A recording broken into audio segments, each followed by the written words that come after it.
Well, I would say being a Jew from Brooklyn is part of the equation, because if you're a Jew in Brooklyn, you're exposed to the length and breadth of both America's ethnicity and America's religiosity.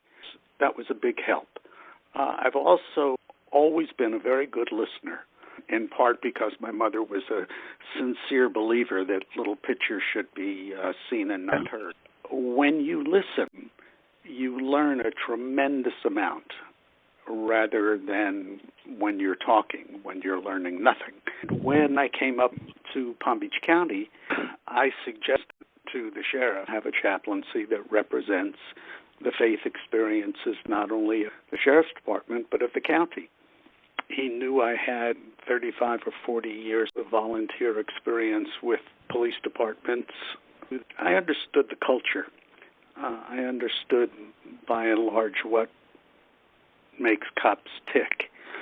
As is often the case with a good idea, he says to the person who brought it to him, "Good idea, do it." So that's how I got to be the supervisor of the chaplaincy. And long story short, we had, I think, 3 chaplains. When I left, we had 37 chaplains.